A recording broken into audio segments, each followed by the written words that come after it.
So, Father, we thank you for this time that you have brought us together. And we come at your feet, even as Mary, when she came at the Master's feet, and you said that she had chosen the best place. Today, by faith, we come and sit at your feet. And we ask you, Father, to be able to feed us tonight. Teach us the concepts of the kingdom, the principles of the kingdom, and also teach us how to believe so that we can walk victoriously in the journey that you have put us to walk in. We want to thank you, Father, for there's so many people that would have wanted to be here or to see this day, but their time on the earth is no more. And you have given us time to be here. And so I ask that you continue giving us all the resources that we may need from you to be able to walk this journey successfully and be able to live the influence of your kingdom here on earth as it is in heaven. And even today, I ask that as we are listening to this message, that it's not just going to be a message that we hear, because every word that you speak to us comes with grace. And so we thank you that as you're speaking to us, we will be able to hear what it is that you are saying, but also put it into application and also build faith so that we can believe that all things are possible because we believe in you. And it is in your name, Jesus, we pray and believe. Holy Spirit, we thank you for coming, because you say that you will take what belongs to Father and you will declare it to us. And so I thank you for pouring the oil of anointing upon my mouth so that as I speak, I'll be able to articulate clearly what it is that you are saying to us tonight. And to so open the eyes of understanding that we may be able to comprehend exactly what you're saying. And it is in your name, Jesus, we pray and believe. Amen. Amen. So today, we know today is Good Friday. And so the topic that we are going to discuss is about, the resurrection of Jesus. And I felt led to go to the Bible just to understand the resurrection of Jesus. I felt led to go to the Bible and look at these places in the Bible where things looked as if they had come to the end. Like it looked like there was no more hope. It looked like it was the end of everything. And God came and he came and he revealed himself. He came and, he manifested his glory. So basically, when I was thinking about resurrection and the life, sometimes we think that the only things that can be resurrected are the ones that are dead. And so, yes, that is the case. Yes, but there's also things that are dying. And so if any place where anything is dying, whether it's in your spirit, your soul, some people, they started on fire with God, but they are no longer on fire. And so we can say that their spiritual life is dying. Other people, they started on fire in, like at the beginning of the year, they were fasting and praying and reading the word, but right now they have no more desire. So that we can say the same thing, like their walk with God is moving in an opposite direction, and so it's dying. And then we can look at our body. Sometimes there's sickness and disease, and so in that case we can say our bodies are dying. One of the things that has really encouraged me is to understand that when Moses stayed in the glory of God, when he was there in the glory of God for 40 days, 40 nights, and he was just constantly in the glory of God, that's what gave him strength. Because in that place, his body was able to be preserved until it was in such preservation mode that even Satan himself was fighting to actually get Moses Moses' body. And so, because, Satan cannot operate here on the earth, he doesn't have as much authority, although he doesn't have authority, but if he has a body that gives him some authority, but he doesn't.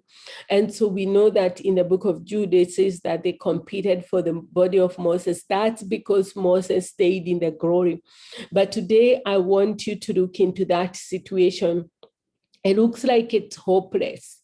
And truly, if Jesus is the resurrection and the life, then that situation is not hopeless. Even if it looks like there is no hope in it, God can be able to turn it around. And so that's what we are going to discuss today, looking into those situations and just seeing the different ones that God, that God would have us discuss on, that God would have us, look at in the Bible and look at these people and how it is that they moved from the place where they were, where it looked like it was, like what I'm saying, hopeless. It looked like there was hopelessness, but God was able to bring, his life into the situation. And so let's continue here and look at these portions of scripture. So the first one is where we are looking at Jesus himself. And so what are these situations where everything looked hopeless and Jesus came and he resurrected the situation? We are gonna go fast, but also I'm just gonna invite you to just take notes. I feel like we should maybe even discuss a little bit later. So Jesus, I will start with where Jesus is healing the paralytic. And so here we see, so Jesus got into the boat and he's crossing over to the other side. And then these people came and they brought a paralytic man who was lying on the bed. And look at what the Bible says. When Jesus saw their faith, so these people had faith for this paralytic to be raised from the dead. So when Jesus saw their faith, he said to the paralytic, son, be of good cheer. Your sins are forgiven you. And so when he says your sins are forgiven you, the people are offended because they are not used to somebody saying about sins being forgiven. They were expecting, healing to happen, but that is not what Jesus said. He said your sins are forgiven. And so once he says that, then the people the people are wondering, okay, so they are getting angry when he says that, but Jesus had faith. So this is one situation where everything looks like it come to an end. So I want to ask you, what are the things in your life that you feel like they are paralyzed? Like they are not moving, like you get there, it's like a wall and it's not moving and you're just stuck. And so just the same way that Jesus raised this paralytic person, and even if it's a person, just trust that God is able to do it. And so we're going to go to the second one, Lazarus. But you see here, I want you to see most of the time, what I noticed about all these occurrences where Jesus, remember, he's the resurrection. He says, I am the resurrection and the life. So Jesus is the resurrection. And we will notice that in most of these cases, when somebody is just having these encounters with God, where life is being infused in them, the situation looked hopeless, but God comes. Jesus says something. He tells the man who comes with his son who was falling, and he says, he only believe. If you can only believe, all things are possible to him who believes. And so that's what I'm going to ask you today. What is this situation? Is it a situation, there's sometimes, let's say, family, you are praying and you're not seeing the results, and so you feel paralyzed. And so I want you to have faith that even if the situation looks paralyzed or the person looked paralyzed, God is able to raise it from the dead. And that's why we learn from the word. Then Lazarus, we know about Lazarus. So Lazarus is sick, and Jesus was a friend of Lazarus. And so because he was a friend of Lazarus and his family, so the Lazarus and his family, they say, okay, so let's do this thing. So we are going to, to invite the people to come, and so that they can come more. We are going to invite Jesus so that he can come heal them, and then we are going to invite the people so that they can come, because he died, they can come on. But there was something in them that was very sure that if Jesus was there, Lazarus could not have died. So there's times when we limit God, because we know that, like now in that place, their revelation was good because they believed God would heal. And but they were limited in that they didn't believe that he could raise from the dead. And so they just settled he could heal, but he couldn't raise from the dead.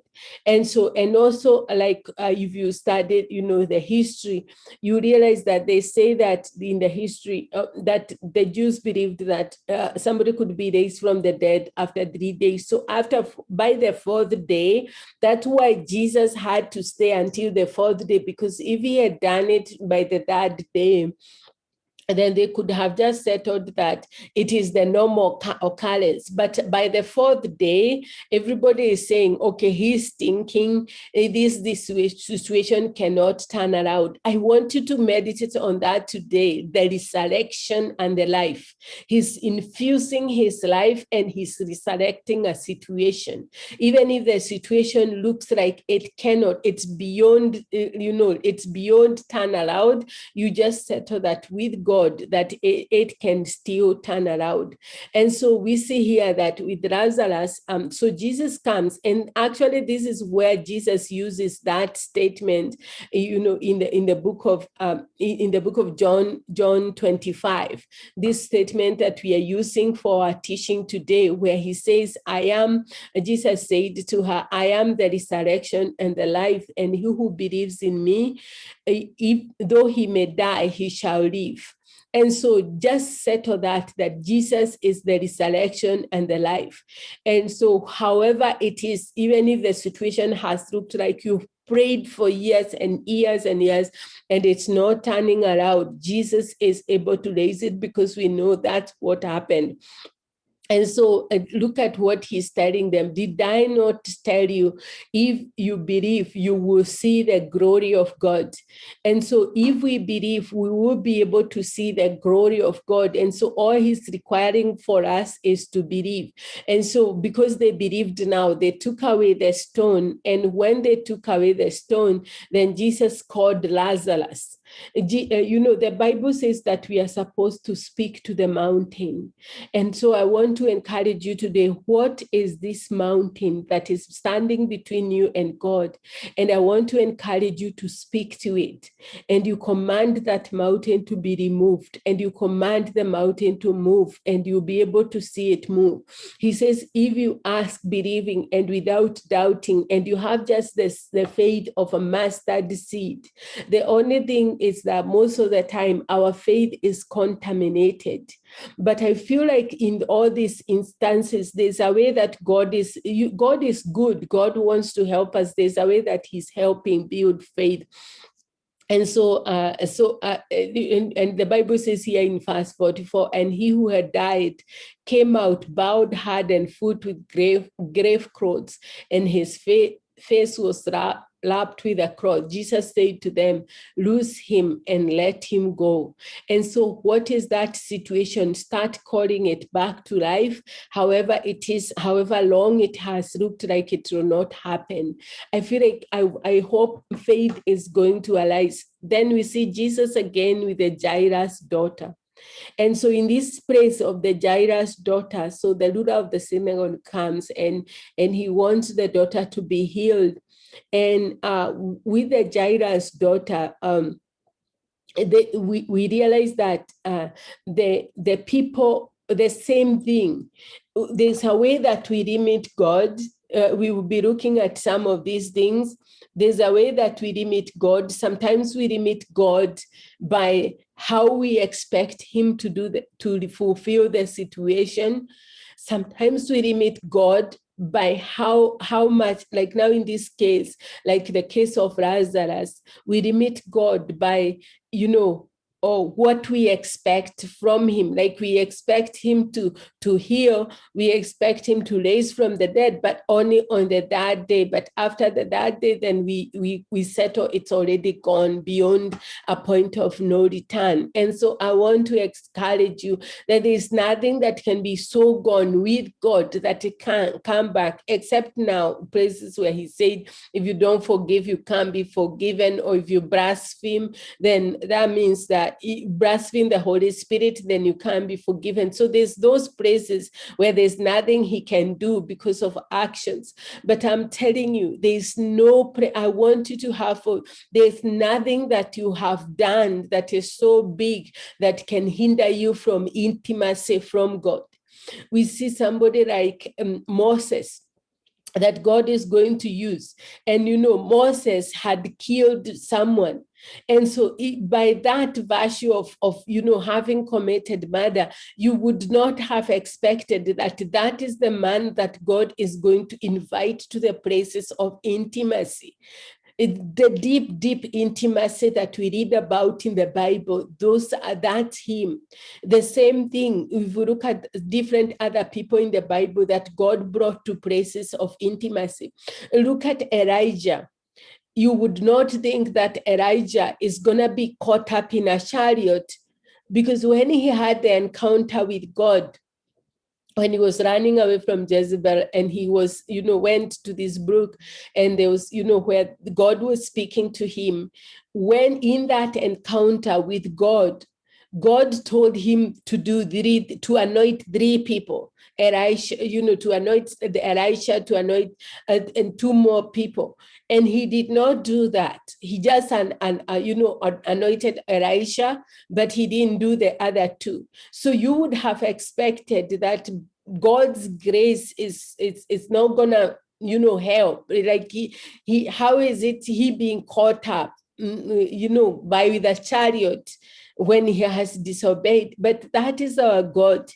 Because the moment we repent of all these things, he wipes them out as if there's no record of them. And so trust him that when you repent of whatever it is, there's no, I'm telling you, I'm going to say this again. Intimacy and access to God is because of what Jesus has done.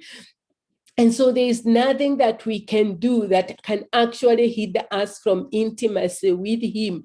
It is only us when we believe that there's something and we start distancing ourselves from him, because the only way is to go to him, for him to remove that thing so that he can restore us. And so we have to settle that he is able to do to restore us to places of intimacy. He's able to restore us to places of deep righteousness. He's able to restore us to places where we are fully on fire with God like never before. He's able. God is able. God is able to do exceedingly abundantly above all we can ask, think, or imagine. And so when we are talking about him as the resurrection, remember, he does not have resurrection. He is the resurrection. It is who he is. Just like his love, it is the same way he's the resurrection and the life. And so any situation, when we bring the one who is the resurrection and the life, can be able to be turned around according to his will. And so I want us to have faith once we are reading this story. So here we see, Jairus' daughter is calling Jesus. And then there's this woman that he meets, the woman who has the issue of blood. We can call that, and that issue, the same thing, it had stolen from her and stolen from her and stolen from her, because it had taken off her wealth. It had taken everything that, all her livelihood. And she was left with one thing. And she said, if only I touch the hem of the garment, then I shall be well. And she went and she touched the hem, and she had that faith. And because she had faith, there's a way that people can touch touch, like now the people actually, then the disciples did not understand that concept. Because what they were asking is, they were telling Jesus, they were saying, okay, so, this is what they are saying to Jesus. You have a throg allowed you, and you are asking, somebody touched you. And so there's that where you can be in a position, and I talked about that when I talked about Elisha and the widow that went to borrow, jars of oil when the husband died. So that widow whose husband had died, there's a way that she understood who Elisha was. So there's a way that she touched him that even the other people, like even the husband who used to work with him, did not understand. It is the same thing with the man, the bride, the bride Bartimaeus, and he's saying, have mercy on me, son of David. And the people are saying, oh no, be quiet. And he called even louder, because he knew there's something that Jesus had. And if only he touched him, or he paid attention to him in faith, then Jesus would be able to help him out of the situation that he is. And the Bible says in the book of Daniel 11:32, that they that know their God, they shall be strong and carry out great exploits. And I want to encourage you in that if you know your God, you shall be strong and be able to carry great exploits. Then do you know your God? Because I'm asking you, don't you think that when this woman with the issue of blood came and touched Jesus, in the same gathering, there was people that were sick. But those people that were sick did not touch Jesus from the place of faith. Without faith, it is impossible to please him. I need to do this, ask God why this keeps coming, but it comes so many times until I'm thinking maybe there's something in that revelation that I haven't actually grasped. Because when Jesus went back to Nazareth, even if he was sinless, remember, it is most of the time we are thinking God is not moving because we have sinned. Jesus was sinless. So there's nothing in his side that is hindering the flow of God's virtue or the flow of God's power through him and the ability to heal through him. And he goes back to Nazareth, and the Bible says he could not do many miracles in Nazareth. And he could not. It's not that he didn't try, but there was some hindrance, because it takes two. It takes two to tango. So it takes the faith where you are coming as a minister with faith, but it also takes the person who is receiving to have faith that God is able to use either you or whoever it is that you are expecting to pray for you. You have to have faith that there's capability of God using them to help you in your situation. And you have to have that revelation from God, because if you see it, like this woman with the issue of blood, she had faith. She said, I don't care. With her, that issue, she was not supposed to touch anybody, because if she touched anybody she touched would become unclean. And so that's why she was scared, because she broke protocol to go but she believed, if I do this, if I step out and do this thing boldly, then I'll be healed.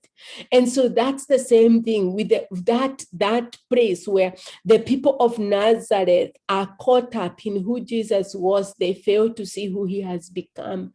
And then now we are looking at other people, like now that widow of whose husband had died, that she knew that Elisha was able to resolve. And we are going to look at Naaman, because this is remind me of Naaman too, because with Naaman, it is very interesting, because I don't know if you remember the story. So the house girl, the slave girl, they had they had taken. So she's serving Naaman's wife, and she tells Naaman's wife, I wish, your husband would go to this prophet in Israel, and he would be able to heal him of his leprosy. And so Naaman goes and tells the king, of Syria. And then now the king sends a message to the king of Israel. Do you realize that the king of Israel tore his clothes because he says, does he think I am God? Do you realize that the king of Israel, the king did not know the capability of one of the people in there? He didn't know that the capability of Elisha. And a slave girl knew the capability of Elisha. And so how we know people, remember how we know Jesus. We are talking about Jesus now. How we know him. They that know their God, they shall be strong and carry out great exploits. And so how we get to know him, it depends on what it is that he's capable of releasing in our lives. And so if we are limited to how we know him, then we are limited to what we can receive. When we look at Lazarus, the people are limited because they are limited to he can heal, but can he raise from the dead? And he's saying, I am the resurrection and the life. And the same thing with Jairus' daughter. When he says, oh, she's just sleeping and I'm going to wake her up. They don't, even with Lazarus, he says, oh, he's just sleeping, I'm going to go wake him up. The disciples who are walking with him did not know him as one who would raise someone from the dead. And that's where the Bible says God is able to do exceedingly abundantly above all we can ask, think, or imagine. All we have to do is get out of the way. When he says, remove the stone, when he says, Lazarus, come out, we trust him. And so how do you relate with Jesus? How do you know him? Do you look at him in the situation you are praying for and trust that he is able to turn that situation around? How do you know him? Like now, when we look at that story of Naaman, are you like the slave girl who knew the capability of what God can do? And now, there's some people that, like the king, did not know the capability of God, even to use a servant of God. So it's both ways, because some of the things we need, God is going to use people. But how could you have guessed? Just think with me that you come and put the king of Israel and a slave girl. Which one of those two could Naaman have expected to give them a solution? Most of the people would have expected, because of who the king is, he's gonna give the solution. But it wasn't like that. And so I want to encourage you not to know people after the flesh. Start asking God, can you show me these people after the Spirit? And ask that even for your family. Because in your family, if you get to know your brothers and sisters after the Spirit, then you'll be able to see the victory. So let's continue here. And so the woman with the issue of blood has faith, and then now Jesus, tells her to be okay. She's healed, and then now Jesus goes to the ruler's house. He says that make room for the girl is not dead but sleeping. It's where the Bible is saying, call those things that be not as though they are. And so he calls it like that, and they are ridiculing him. And so people will not be able, some people, and we see that with Jesus, we see that with David, we see that with Joseph. Some people, and Jesus, now I explained to you in Nazareth, how the people that grew up with Jesus, they did not know him after the Spirit. And so they hindered his capability to release his anointing. And then the same thing with Joseph. It is the brothers who didn't understand his call. And so because of that, they sold him. They didn't know that he had a call. Even when he's talking about the dream, they were the hindrance. The same thing with David. When he goes and he talks about how he's going to defeat Goliath, it is Eliab, the elder brother, who comes to try to shut him down, because he himself, that's usually more envy. And so he jealous. He tries to come to shut him down because he himself cannot be able to do it. And so instead of, looking at him and saying, okay, so if you can do it, go, he refuses to acknowledge that his little brother is able to do something that is beyond him. And it is the same thing. These people are ridiculing. So sometimes if you know you are God and you are stepping out in faith, don't expect that everybody that you are with are going to step in faith with you. Sometimes the people closest to you are the ones that become a hindrance because they knew you when they were never close to you. And so just trust God to help you become close. And so we know that in that case, Lazarus was, the Jairus' daughter was raised from the dead. Then we see the man at the pool of Bethesda. So this man, he goes to the pool, to this pool that has 5 porches. And so they are expecting the angel to come and stir the water. But with this one, God told me not how long he had that infirmity. And so he had the infirmity for 38 years. And so there's times when the infirmity will be there for so long, and we start making truce with it. We start making covenant with it. We start seeing like this is normal. We let's just it's just normal for us to have this situation. But God is saying, no, it's not normal for you to have that situation. And so you need to have faith that even if it has been there when you talk about your grandfather, great grandfather, whoever it is, this situation has been there and it looks like it's going nowhere, that God is going to come and resurrect it. He is the resurrection and the life. And I'm telling you, other than the 2 things I mentioned, there is nothing Jesus cannot reverse.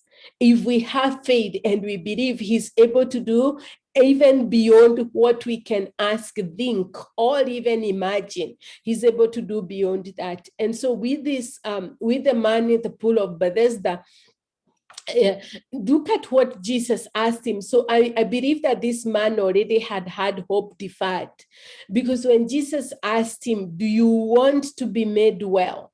That was the question. So look at what he answered. He said, I have no one to put me. That was not the question. The question was, do you want to be made well? It's a yes or no answer. But because there was hope deferred, he started telling Jesus what it is that has not worked in the past. Sometimes there's some anointings that God has given me, like to pray for people to be filled with the Holy Spirit. And I realized that most of the people, once I come to them and I want to pray for them to be filled with the Holy Spirit, they start narrating what did not work. And I usually tell them, okay, so hold on, I pray for you. Then when you pray in the Spirit, then you can tell me what didn't work. Because there's that where people have kept a record of their hope deferred moment. And so every time now they go to the next, they remember, oh, this time they didn't work, this time it didn't work. And we remember the lesson we have been meditating on imagination. And I told you that with that lesson, you need, we actually, it's where we were listening to this man of God, and this is what he says: you have to be able to see it. You have to be able to see it with the eyes of your spirit. God has to be able to show you the vision of that which you are believing. And when you believe it, then you'll be able to see it and you'll be able to manifest it on the face of the earth. And so that's not what this man had seen what had not worked so many times. And because of that, seeing what had not worked, then that's where he's saying, oh, this thing had not worked in the past, it's not gonna work now. But we know that that didn't hinder Jesus. And so Jesus just told him, rise up, take your bed and walk. He didn't listen to what didn't work, what was there. He knew he was there and he was able to heal the man. And the man obeyed. So immediately the man, was made well. He took up his bed and he walked. That's another situation that God is able to reverse, but to be able to do what it is that God tells you to do. So with Naaman, here in 2 Kings 5, this is what I looked at this story and it was really moving, that the slave girl did not withhold the information from the master. Most of us would have said, because I'm a slave, I'm not gonna tell, I'm not gonna tell these people something that can actually be able to help them. Because they can say, oh no, they have made me a slave, so I can't give them information to help. But that really moved me that she did not withhold that information. And then what I was telling you, the girl knew something that the king of Israel did not know. And so the king of Israel, he's tearing his clothes and he's thinking, oh, this man just want to fight me. But Elisha heard about it and he came. And so what was the problem? What was the problem with Naaman? Naaman had an expectation on how God was going to heal him. And so that is another thing that can actually hinder what it is God is doing.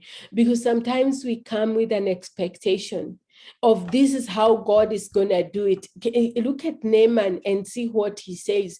Because when he goes,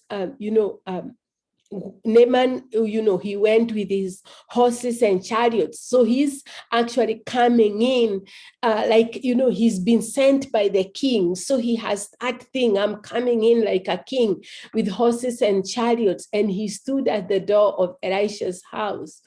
And then Elisha didn't even come out. Elisha did not come up. And so what he says is he sent a messenger and he told the messenger, go wash in Jordan. And so look at Naaman. Naaman is becoming furious. Sometimes I feel like that's usually a real hindrance to how people receive. Like tonight, if you have faith, you can receive. But there's some people, they believe that unless I come where they are and lay hands on them in person, then they are not going to be healed. And so we have these mental pictures, images of how it is that God is going to heal us.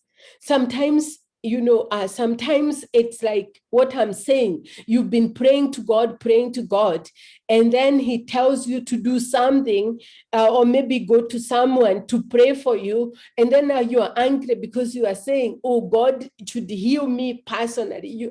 You've heard of sometimes I say some of the most, lying things are the illustrations from pastors. Some of them are not true. So I don't know if this is true or not, but it's just a story to illustrate the point. So there was this man at the boat, and the boat was in the middle of the sea, and the boat was sinking. And so the boat was sinking. I can't remember the whole story, but the boat was sinking, and he cried out to God. And so he's saying, God, save me. And so another, ship passed by. And so they said, okay, so they sent, like a line to pull him. And he said, no, I can't get on that. I'm waiting on God.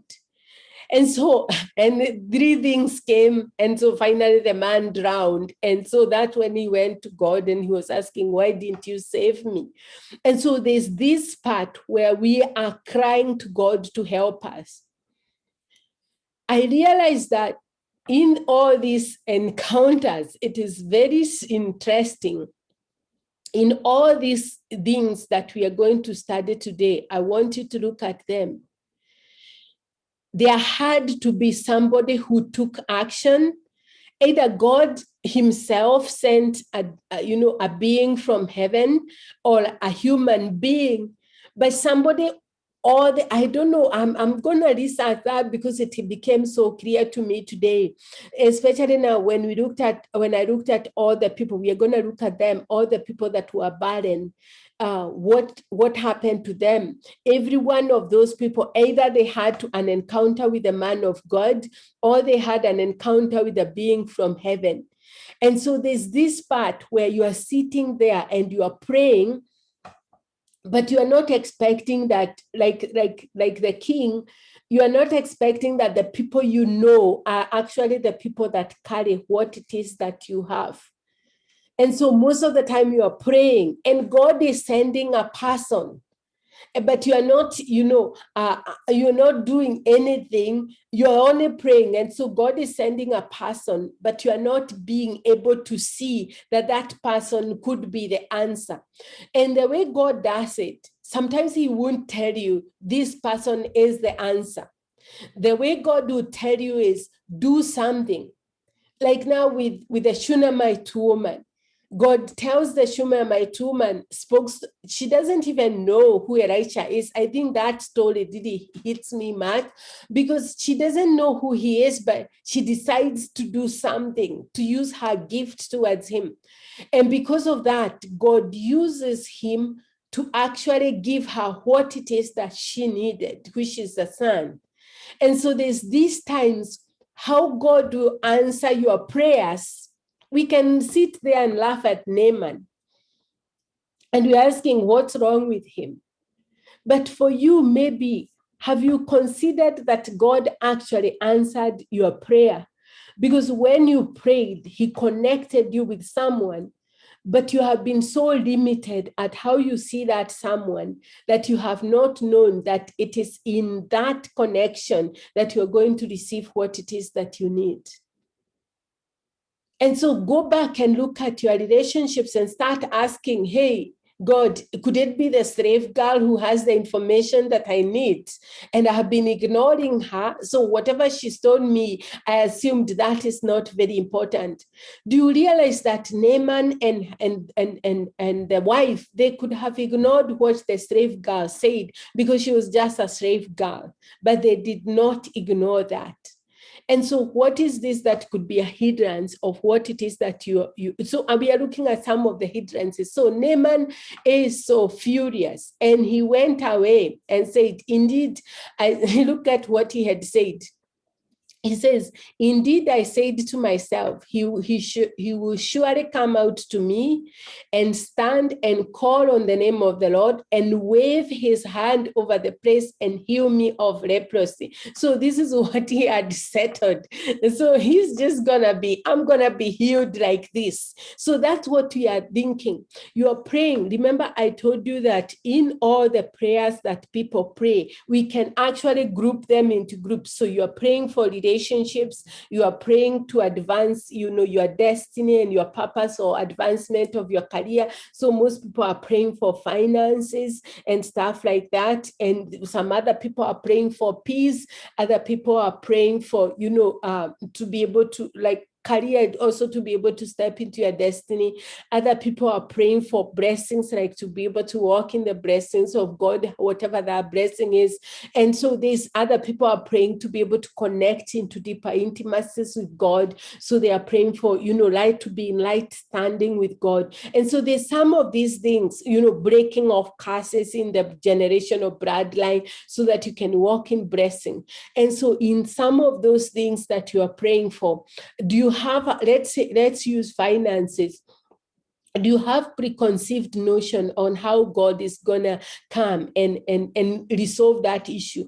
And I love what we have been studying, because now we know that most people don't keep expecting a miracle, because God blesses the work of your hands. And so if you stay in your walk with God, but you are expecting a blessing, so that means that he's going to come and give you something to put your hands onto so that it can be, leave a legacy. He might start you with a miracle, or there might be miracles in between, but pursue the blessing. And so in this thing which you have been praying for, whatever it is that looks like it's dying, what is it that you have been believing God for? And so have you been believing for, have you known Jesus as one who is able to have that capability of what it is that you need so that he can turn the situation around? Or like Naaman, are you so caught up on how he's going to be able to do it that you have not actually received on how, like you don't receive when he do it some differently than what it is that you expected? And sometimes the instructions of God are so diverse. So let me give you an example of what I'm saying. So look at the widow of Zarephath. So the widow of Zarephath, this drought, and she's running out of food. Don't you think that lady was praying? That lady was praying and asking God to give her food and not let her son and her die. But then God sends Elijah. And so when Elijah gets there and he says, give me some food, the whole part of the woman is like, hey, no, I've been praying for more and you're asking me to give you the little I have. And she didn't know that in that act of obedience of what God has told her to do is where her provision is. So what if the widow of Zarephath refused to give this man of God the portion that he had asked for? And he gave her a promise, if you give it, it will never run out. And so the answer to her prayer included obeying that looked like, actually, it's actually on the opposite side of what her expectation would have been, because her expectation, she required increase of the flour so that they can be sustained. And then the man of God is saying, decrease it. Give some. And so God is faithful because he did it for her. And so he's the same thing, he's able to do it for you. And so look at Naaman, he's asking whether the other rivers are not better. And there's all this arrogance and pride. And so because he's coming as a king, and this is where the servant comes with his wisdom. And so have people around you that can be able to speak life to you. Because the servant spoke life to him. He said, my father, if the prophet had told you to do something great, would you not have done it? And so how much more? He says, go watch and be clean. I mean, it's so simple. Just do it. And so he did it. He obeyed. He dipped 7 times and he was restored. And so don't expect the answers from God to be straightforward on how you expect it. You might be asking him for this, but he's telling you to do this other thing. And so you don't know that in doing that, in being obedient to what he's asking, is where the answer to what it is that you're actually asking is at. So let's look at Elisha. Most of the people, I don't know if they know this, but Elisha died of illness. He became sick and he died. And you know the way he healed people. So Elisha had become sick with the illness with which he would die. So he died of illness. And so that's the part I wanted us to do. So this is in 2 Kings 13:14. But then the same thing, this is where I'm saying, sometimes don't put God in a box, because his wisdom, even if Holy Spirit is giving us the revelation, it is still beyond us. Can you explain how Elisha, the man of God, dies of sickness? And then guess what happens to his bones? Most people don't connect that concept. He dies of sickness, so that means that he has healing virtue. And so then look at his bones. Once when the Israelites were burying a man, they spied a band of these raiders. So they hastily drew the corpse on the tomb of Elisha and Fred. This is Elisha and Fred. But as soon as the body touched Elisha's bones, the dead man revived and jumped out of his feet. So if the feeding virtue was actually in him and actually in his bones, how could he die of sickness while he carried the healing virtue? You have to understand that the virtue, the anointing you carry, is you have to also receive it by faith. The fact that you carry the anointing does not mean that it's actually going to work for you. Because sometimes the anointing you carry is a gift, and so it works for other people. And so for you to, so how do I explain this? How you receive from God, it is different from how you give away what God has given you. So for you to actually receive, even from what God has given you, to understand this concept, you have to understand, like what we've been saying, spirit, soul, and body. But you have to understand the anointing that comes upon and the anointing that you cultivate on the inside. So let's go to Saul to understand this concept. So Saul, he's coming to kill David. So he's running after David. He goes to Elisha, and he goes to Samuel, and he hides there. And so Samuel has cultivated an anointing of the prophetic. So he's been praying and praying and praying, and there's an atmospheric anointing of the prophetic. So Saul comes ready to kill. So he's coming with a murderous spirit. He enters into that atmospheric anointing. Guess what? Saul starts to prophesy, and he prophesies the whole day and the whole night. He just prophesies, continues to prophesy. Was Saul a prophet? No, but he knew how. He yielded to the anointing of the atmospheric anointing that Samuel had cultivated. But was Saul carrying the prophetic gift on the inside? No. So do you think that what he carried, he had a murderous spirit? So that means even if that moment we could have seen Saul prophesying and prophesying and prophesying, most likely that prophecy, it was not speaking to him because he had not cultivated his own walk with God. And so this is where this would answer the question, because sometimes you see people, men and women of God, and you see them actually when they are ministering in the church, the anointing is moving. And we have some examples of that, like some people that are really known, where it's like they are living a very immoral lifestyle. But when they come to church, the anointing still flows. Why? Because I'm not saying that was the case with Elisha. But I'm just trying to explain to you this concept that the Bible says, work out your own salvation with fear and trembling. The fact that God is using you and the anointing is resting upon you, and you can be able to prophesy, you can be able to lay hands on the sick and they recover, does not mean that that is really the condition of your heart. I want you to get that, because some people confuse when they see God using them.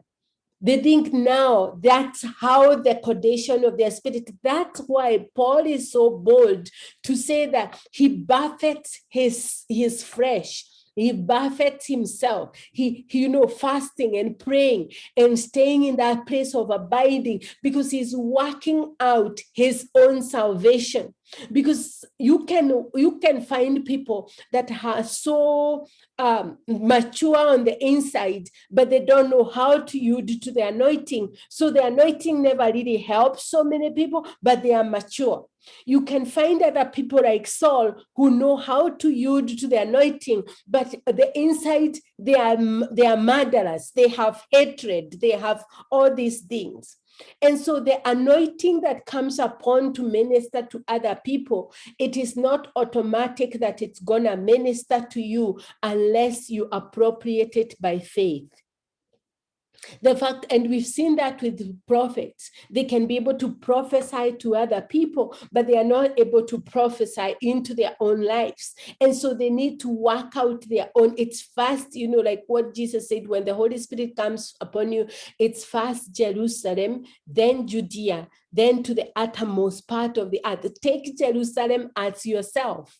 Most people don't start with their Jerusalem. They want to go to the uttermost part of the earth where their Jerusalem is breaking down, where the Jerusalem has not been built. So I invite you back to go back and ask yourself, what really is the condition of my heart? I remember one time I taught this message in our church on Wednesday night because I was trying to explain to the people, our church is prophetic. So you can come there and you've never prophesied and you just find yourself like you just have these words to prophesy to people. I know that I carry an open heaven for people to connect with God. And I know, I just remember that because I used to visit this pastor. I used to visit them, the pastor and the wife. And it is not until my third visit when the pastor said, I had never connected that I only have these encounters when you come. I did not pray. It's the blessing of presence. And so I know I carry an open heaven. And so I know that people are more prone to connecting with God and being able to see when they are connected to this anointing.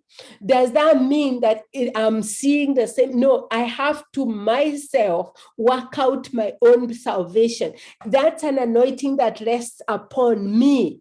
It is an anointing that God has given me to minister to others, to open heavens for other people. But for me to actually walk in it, I have to fast, to pray, to stay in the place of intimacy, to have faith that I too will be able to ride on that anointing and be able to see. And so that's the key thing for you to understand in that place, that you can carry an anointing that comes upon you.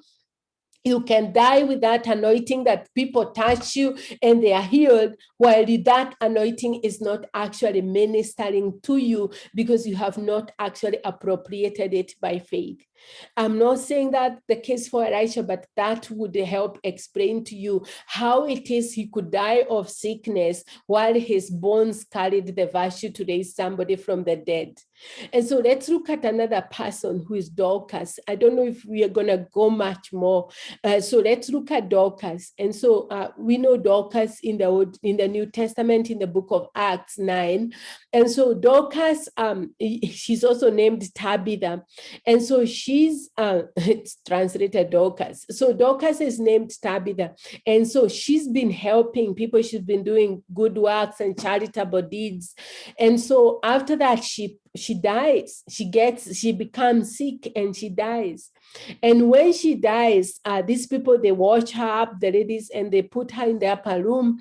And since leader was near Joppa, and they learned that Peter was there, so they knew Peter was close by. And that's where I'm saying, how many men and women of God were allowed there? But these women understood, we pray to Jesus.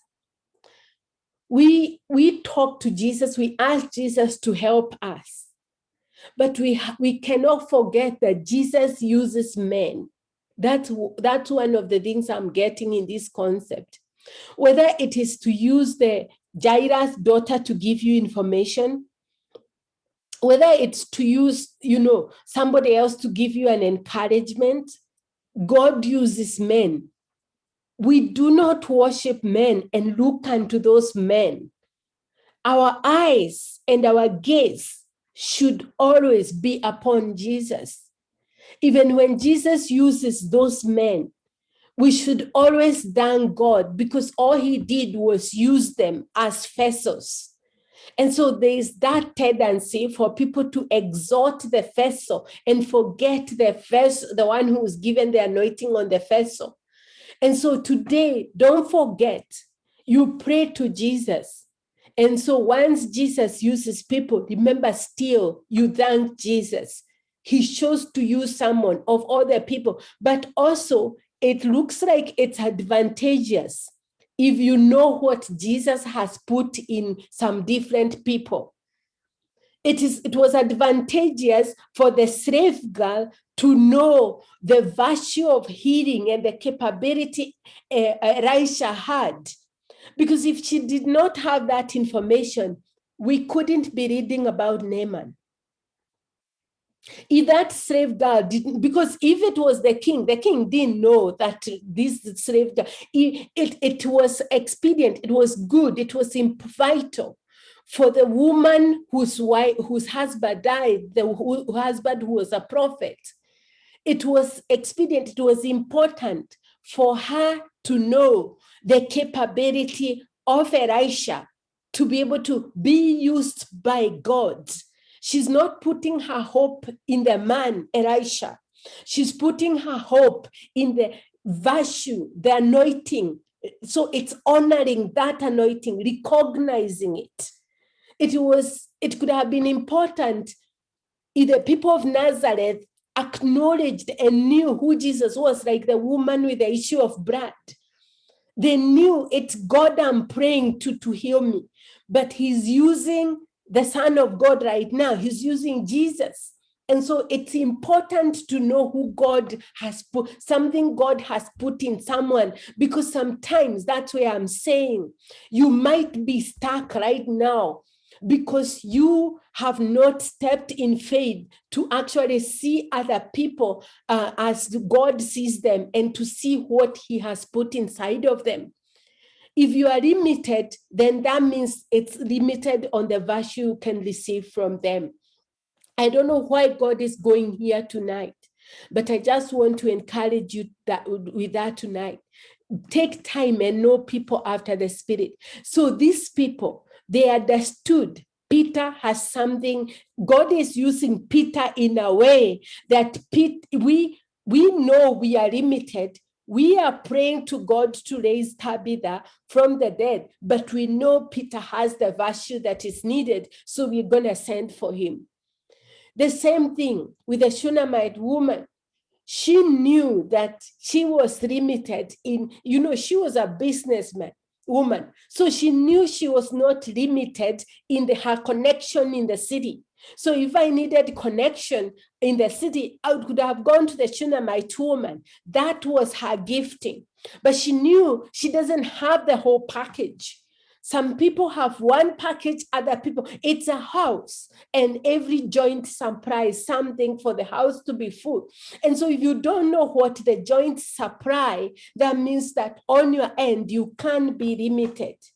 And so this woman, the Shunammite woman, the same thing with Tabitha, when she knew that the child had died, she just kept the child and she went. And even when the man of God sent Gehazi, the woman knew, I'm not living without you. I love Gehazi, but I know he does not have what I need right now. So there's that where she made a demand on the anointing, but I'm telling you, she wasn't worshiping the man. That's the part that we have to settle, because there's a way that God can use people, and then now we put our hope in those men instead of putting our hope in Jesus. I want you to shift your gaze, because when you put your gaze on Jesus, he's able to tell you who he's gonna use. He's going to tell you this time is this person. So always put your gaze on Jesus, and then he's gonna reveal to you what is in people's friend, what people carry. So they sent for Peter.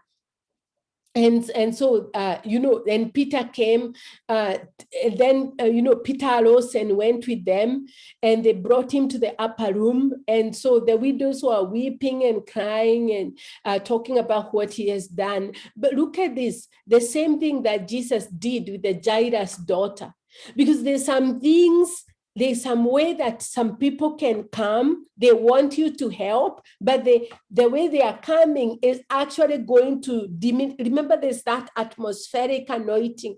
For the miracle to happen, there has to be the conducive environment.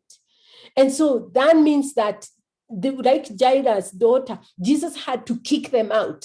Like Peter had to kick them out, the same thing with Jesus. But Peter put them all out. Why? Because they were crying, they had faith, but the way they are crying, those are not cries of faith, they are cries of doubt. And so in that case, he had to kick them out. The same thing we see when Jesus goes to the Jairus' daughter, he sends the people that are ridiculing him out. He just stays with the parents because they have faith. And so she just, knelt down and prayed and turned to the body, and he said, Tabitha, arise. This is powerful. You speak to the mountain and you call it. So what is this mountain? Can we speak to it? The same thing, Lazarus, come forth. God says that we call those things that be not as though they are, and then we speak to our mountain. So what is this mountain that is ahead of you? Can you speak to it? Can you speak to the mountain and tell the mountain to move? And so we see here, I think we'll continue with this next time, but I want us, I think, to finish here where, God says that if you have faith, you can tell this mountain to move and it will move. But sometimes there's the other part is, that yes, you are trusting Jesus, but who has the virtue to help this mountain to move. And maybe I'll mention that today before we finish. Then maybe we'll revisit the topic or maybe some other time. I want us to look at all the, maybe I'll just narrate it so we can go quicker. I just want to look at all the people that were barren in the Bible. So maybe there was more, but we are looking at Sarah. Sarah was barren. We are looking at Manoah's wife, Samson's mother. We are looking at Hannah. She was barren. And we are looking at Elizabeth, Zachariah's wife in the New Testament. So let's look at all those 4 people. How did they get children? Then with the Shunammite woman, it's the husband who was old. She had no child. So, then we forgot Rebecca. Rebecca was also barren. So we don't know what was happening with the Shunammite woman, whether she was sick or why she couldn't get children. All we know is that the husband was old and they didn't have any child. And so let's look at those 6 people. So what happened to Sarah? How did Sarah get a child? And so that's what I wanted. Let's look at that quickly, and then we can finish. So we are starting with Sarah. That is Samuel. So let's go down here and see Sarah. So Isaac, where Isaac is born. So Genesis 18. Then the Lord appeared to him by the terebinth tree of Mamre as he was sitting at the tent door in the heat of the day. So he lifted up his eyes and looked. So this is appeared to Abraham. And behold, 3 men were standing by him. So what has Abraham experienced? A divine encounter of 3 men that standing with him. And so he quickly made ready of the food.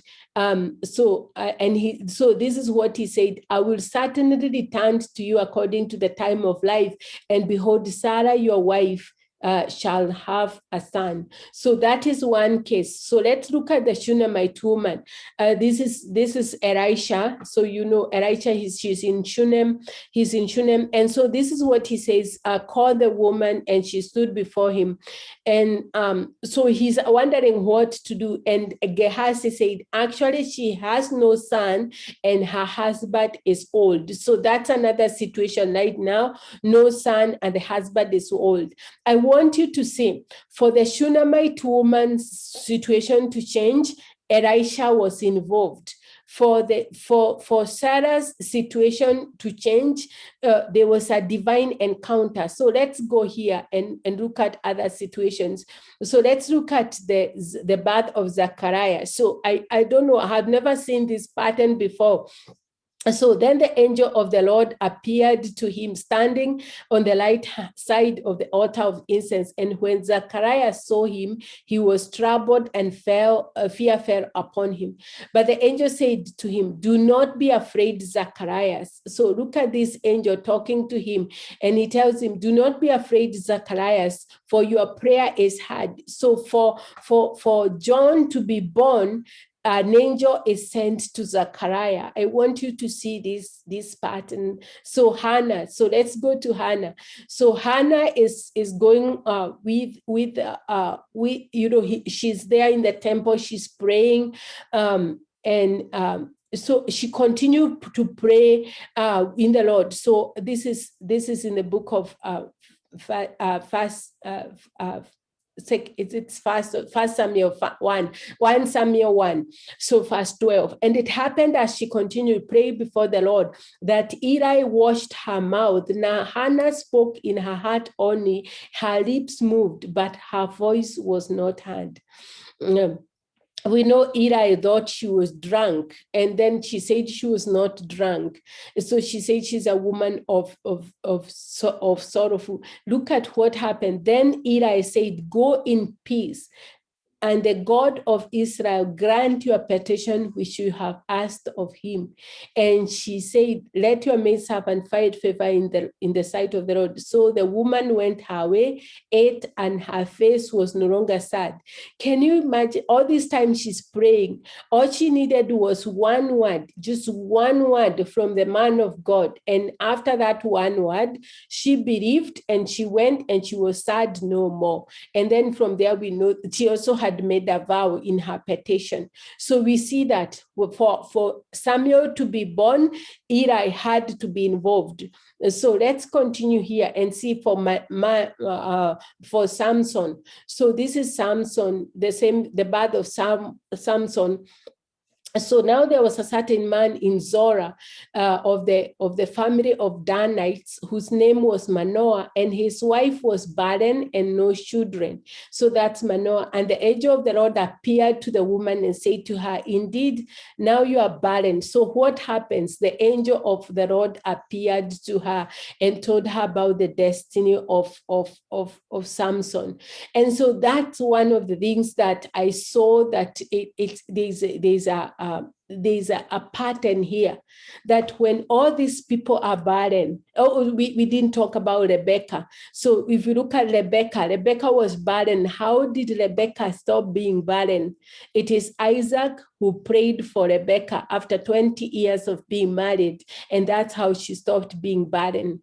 Do you realize that all these women, all these people that had been barren, all this, and we are talking about barrenness in not having a child, but we know right now there's so many things that are barren. Maybe somebody has a barren business, somebody has a barren spiritual life, somebody has a barren marriage. So there's all these situations that could be barren.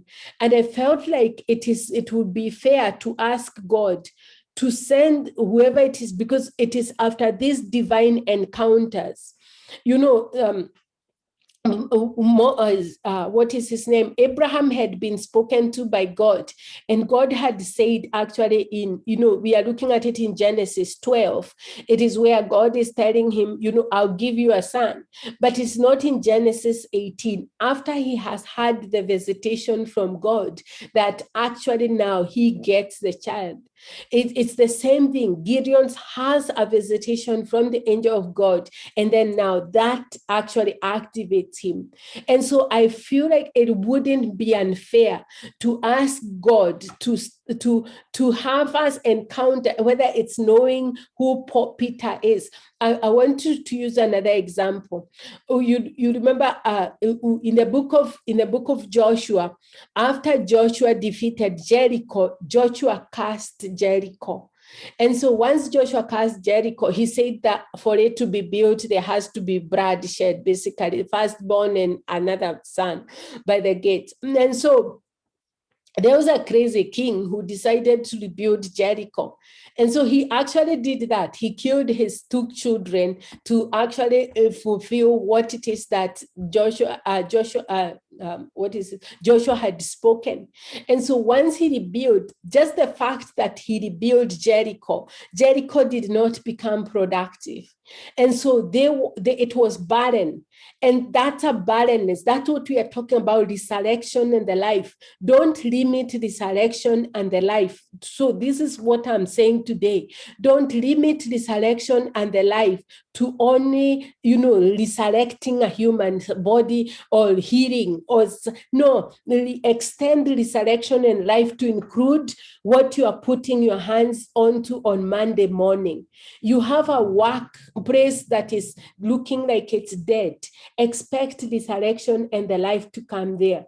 You have a place where you are doing the right things, but you can't see the increase, like Jericho, because Jericho was cursed. And so what they did is they called for Elisha, and Elisha came and he went, at the top, at the source of the river, and he poured salt and he prayed over Jericho. And from that time, the city of Jericho is no longer called Jericho, it's called the city of palms. So that means that even if they were well positioned, it was a good place. It was by the entrance. It was just a strategic position, but it lacked, it was barren. And so because of that, Elisha prayed for it. And so what is this situation that you see barren? And then how do you expect God to come bring this election the life? I was looking at some of the dire situations that were there. And one of the other ones that I found is when Samaria was under siege. And when Samaria was under siege, they were actually eating their children. They had reached to a point where they were so hungry, they were eating their children. And that's when we see these 4 lepers, and they go, and the enemies got scared and left. And then now they get the food. That's God resurrecting a dead situation. Because even when Elisha brought that word that there will be food, the city did not, one person didn't believe it. And Elisha told him, you will see it, but you will not eat of it. So he was trampled to death. And so what is this situation that you're expecting God to change allow? So ask God to come to either show you, if you don't have what it takes, like with Isaac, how would Rebecca have known all this time? Rebecca maybe didn't know that Isaac is who carried the virtue to help her stop being barren. Right there in her home, she had what she needed, but she waited 20 years because she didn't know the virtue for healing of her womb was right next to her. And so then the same thing, all these other people, like now with Jericho, they knew to send for Elisha because Elisha carried what it is that they needed. And so what is it that you need? And so ask God, yes, Jesus, I'm calling unto you. Do I need a divine encounter for this to happen? So send your angels. You know, all these places we've seen, God himself comes or God sends his angels. As Hebrews 1, like there 7 and 14 talks about angels are ministering spirits sent to minister to the heirs of salvation. And so if on all these barren situations, look at them, Zachariah, an angel, Manoah, an angel of God, Abraham, Sarah, an angel of God. So why can't you ask God to, that angel is still there somewhere. He didn't defect. And so I don't know whether he was the same one, but God, that angel is still there. So what is this barren situation?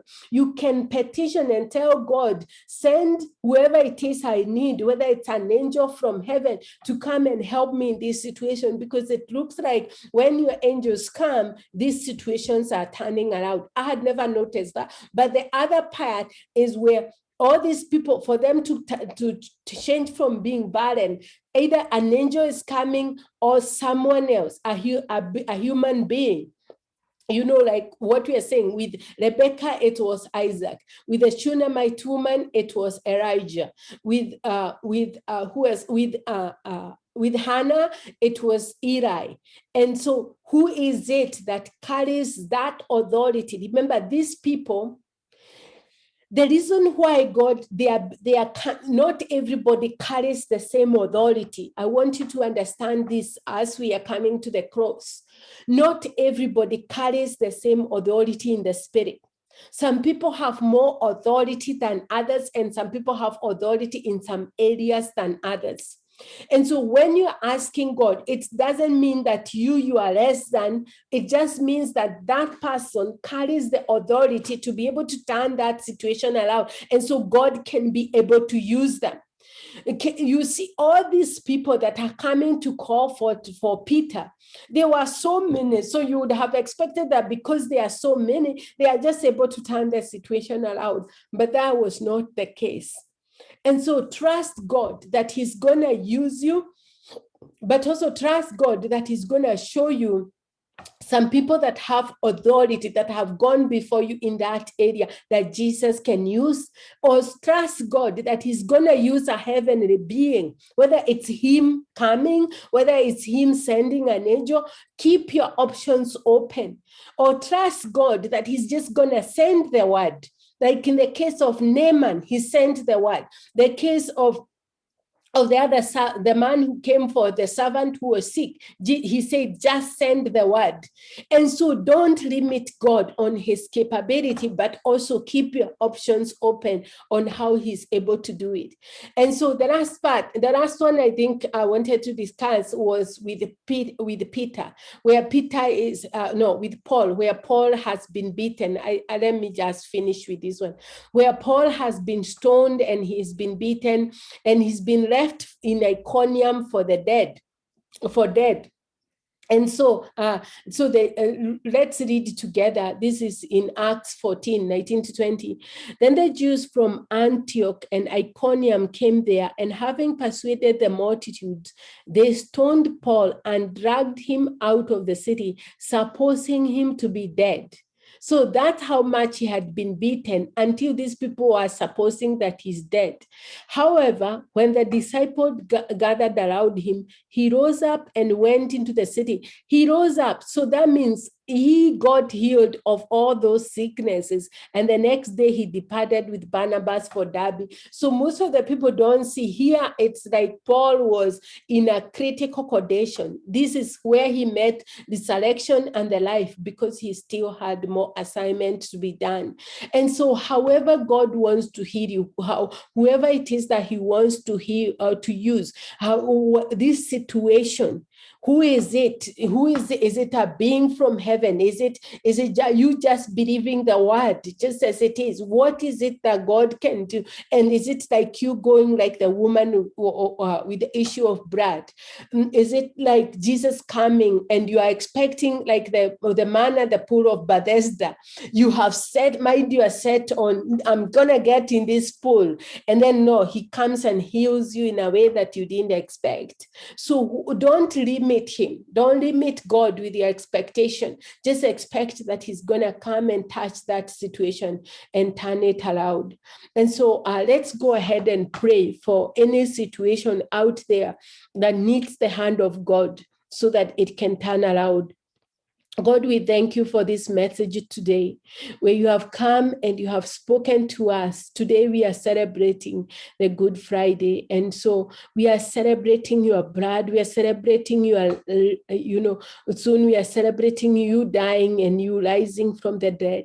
And so we are celebrating this time where we passed over from death and we came to life. And so right now we are asking that question. We are asking the question that we are speaking, not just even asking, but speaking to the situations that are allowed us, that we speak to them and we tell them that the blood of Jesus and the authority in his name is enough. The blood of Jesus is enough to be able to resurrect this situation. The blood of the mercy seat is enough to wipe out every record that is against us. The blood of Jesus is enough to be able to reconcile us completely with Father, so we don't have any problem with the intimacy. And so I pray for every person listening here, God. And we say, Father, first, we also call those in our families that do not know God.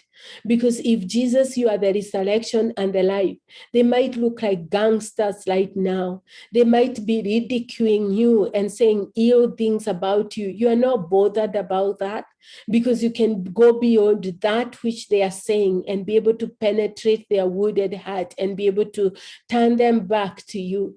And so we pray for those that do not know you. We ask that the chains would be broken over their mind and the truth would be able to penetrate and they would get to know you. You are their resurrection and their life, and they can't come to you unless you draw them.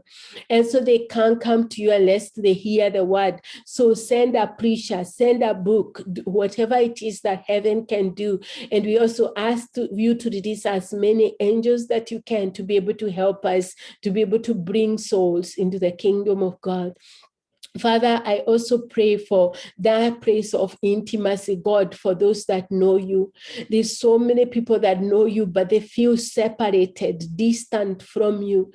And so, Father, I just come against anything that would be a shadow that is hindering the shadow between your light and your grace and your glory to shine upon them. And we push back against this shadow and we repent for anything that would have given this shadow the legal right to operate. And we say to the shadow, it's defeated by the blood of Jesus, and the work on the cross defeated it. And we break any covenants and contracts that we have had with this shadow that blocks the glory and the light of God and the countenance of God from shining upon our face. And we thank you, God, that your countenance and your glory and your light is going to shine upon us, and it is not going to be hidden. And so, Father, we are going to feel the intimate connection that we have between us and you.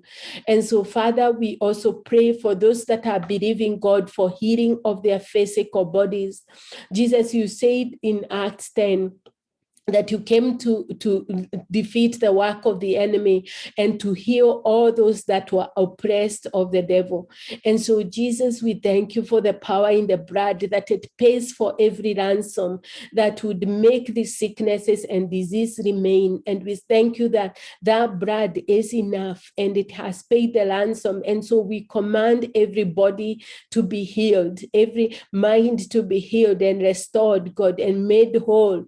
Whatever the disease, every bone, every one of the systems, God, to be healed. Osteoporosis, God, every sickness, every disease, Father, any damage in the brain, any damage in sight, God, any issues, God, in any part of the body, God, of the soul, God, that they would all be healed. Jesus, you are the balm of Gilead, and you are able to bring the healing and wholeness and health. And so we thank you for healing. We thank you for your healing virtue. I just speak to the sights, God, even the spiritual sight, to be restored now in the name of Jesus. I also pray, God, for any curses that would be operating in our lives, Father, that those curses would be removed now. We come and we appropriate them. We bring the blood of Jesus and we say, this is the ransom to pay for all those curses. And we come with that authority that you have given us in your name, Jesus. And we come as your sons and your daughters. And we say, Father, let these curses be completely broken and let them not operate anymore, because Jesus, we want to see your blessing. You say that you shall bless the work of our hands, and sometimes we see as if anything we put our hands onto turns to ash. And so we repent for whatever opened the door for that to happen. And we thank you for blessing the work of our hands. We thank you for blessing our capability to see what it is that you are doing so that we can partner with you. And so we thank you for that, Father. You are able to do it for us. And so we break every curse. However long it has been here, we looked at the man at the pool of Bethesda. He had that condition for 38 years. And so you are not shocked and find it the amount or the length of time that situations that have been there don't deter you from your capability to turn them around. And so we come and bring the resurrection and the life. And we say, however dead the situation looked, we speak life to it, and we speak the life of Jesus Christ. We remind it of this situation with Ezekiel and in the valley of dry bones, and how you told him that the dry bones could be able to live, that the breath could come back, and the dry bones could become a big army. And so, Father, we speak to these situations that look like dry bones. And Father, we say that it does not matter if they are dry bones. It doesn't matter if they have been dead. If this is your will, let the resurrection life flow in these situations and flow in these marriages, flow in these bodies, flow in these businesses, flow in this particular ministry, God, and all the ministries here, and flow in these families, in the lives of these people. We ask for resurrection life now to flow in the name of Jesus, and we call for these situations to turn around, and we speak life now, life in all its forms. Even for the people that we are praying for, God, we speak resurrection life, God. Even if the situation has become so bad that they have died, we speak resurrection life, and we call these situations back to life in the name of Jesus. We call these people back to life in the name of Jesus. We call this business back to life in the name of Jesus. We call the dreams back to life in the name of Jesus. We say the dreams are not going to die. The prophetic words are not going to die. You spoke them, and they are going to be in the name of Jesus. We thank you, Jesus, because you are able to turn these situations around, turn these marriages around. God, these people who are single and they desire to get married, turn those situations around. There's people, Father, that are barren and they require children. Turn those situations around in the name of Jesus. There's children that are there and they are wayward. Turn those situations around in the name of Jesus. We thank you, Father. We glorify your name because you are able to do exceedingly abundantly above all we can ask, think, or imagine. And so whatever situation, whether we have mentioned it or not, these people that can never find peace, that turn this situation around and give them peace. Give them peace, God. These people that hunger for your glory to rest upon them, let them be carriers of your glory. And it's in your name, Jesus, we pray and believe. Amen. Amen. Amen. Amen.